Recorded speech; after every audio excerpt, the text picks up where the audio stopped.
the Chase Thomas Podcast, for people who have nothing but time to kill. So I thought this would be a fun question to wrap on. You could give Rick Barnes true serum for one question about this upcoming season and his basketball team right now. What question do you ask him knowing that he has to answer it honestly? Oh, that's a good one. It would have to be, he told me he thought Jaylen Carey might be the most important player that was added to this team. He said that to me before he had Nate Ament. Mm-hmm. I'd like for him to come clean and say, how special do you still believe Jaylen Carey is? Is it Grant Williams special potentially, or is it something less than that? Because he's absolutely talked him up a lot. I just think that I think he's critical to the team, man. If that guy could be a 10-point a game guy, like a 10-7, 10-8 guy, and can kind of enforce on defense. It sounds to me what I've heard from Shump and others. It's like, it doesn't sound like, I think they're still working on that with Jaylen about like his discipline. And I mean, when I say that, I'm talking about discipline, like his physicality and all that stuff. It's like sometimes he can't harness it. And so, he got into foul trouble against us when we played him, you know? So, but he has talked up Jaylen Carey to me a lot. And so I'd kind of be like, okay, now a little more time has passed. How important is Jaylen Carey really to this team's success at this point, based on what you're seeing with everybody, including the evolution of Felix and including, Cade Phillips maybe becoming more of a little bit of a perimeter-oriented guy and all these other kind of interchangeable parts you have right now. I like that one.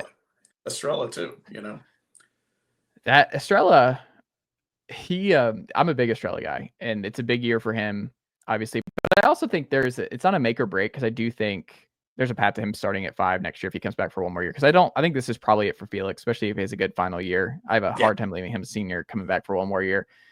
I think that's a scenario where if Estrella shows progress and Estrella is able to handle 15 to 20 minutes and showcase his bag, and also just his thing is like the offense is there. Like Estrella, you throw it in, there's no one else in the front court that has the low post moves that JP Estrella has, and the upside and the ceiling there.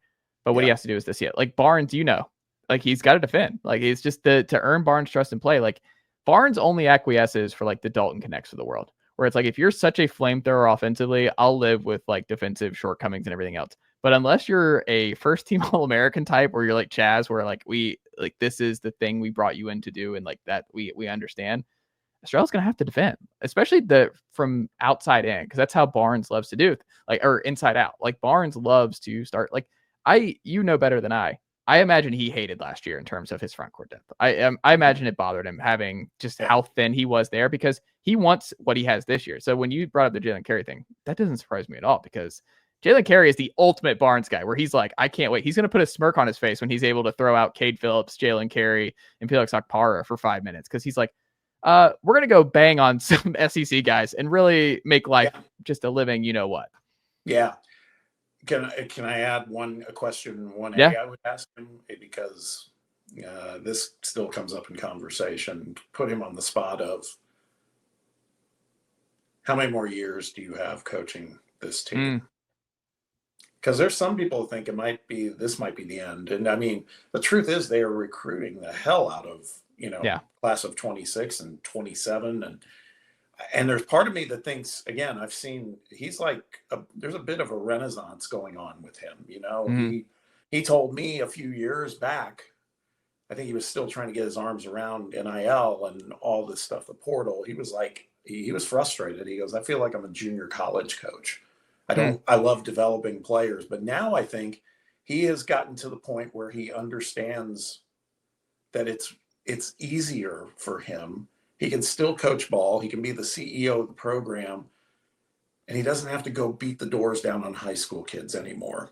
He's started to figure that out. We've heard Rick Pitino even say that too. Like, I'm not recruiting high school kids anymore. Just, I'm going each year. And so there's part of me that thinks that Rick is kind of re-energized to the extent of, I think he's got more gas in the tank, but how much? Because, he's a friend, but I also think as I'm a basketball nut, and I think we're very fortunate to have a coach like him and what he's doing and the culture he's created and staff he's built, all those things. It would stink if he's like, I'm going to be 72 next year. I think I'm done. I got enough money. I'm just going to kick back. I don't think he's wired that way. I think he's the one to coach him. But I'd love to say I could ask him 2 questions. It'd be about Jaylen and about his longevity in the game. I think he would say, this is my guess, I think he would respond and be like, can you give me till the end of the year to see what I have in Troy Henderson, Amari Evans, and Dwayne Brown? Yeah. Especially Troy Henderson.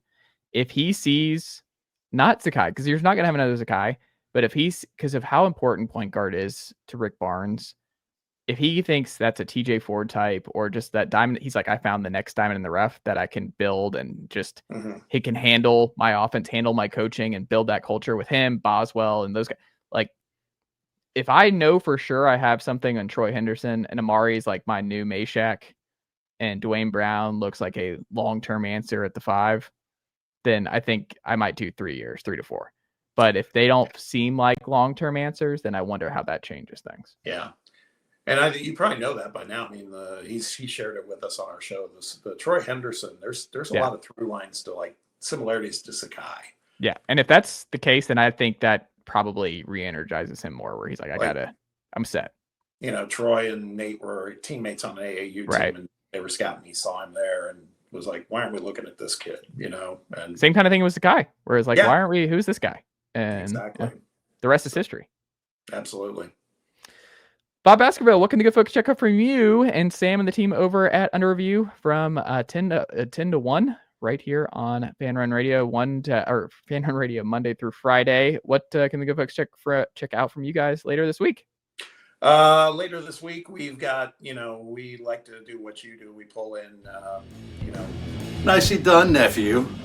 The Chase Thomas podcast. Hell yeah.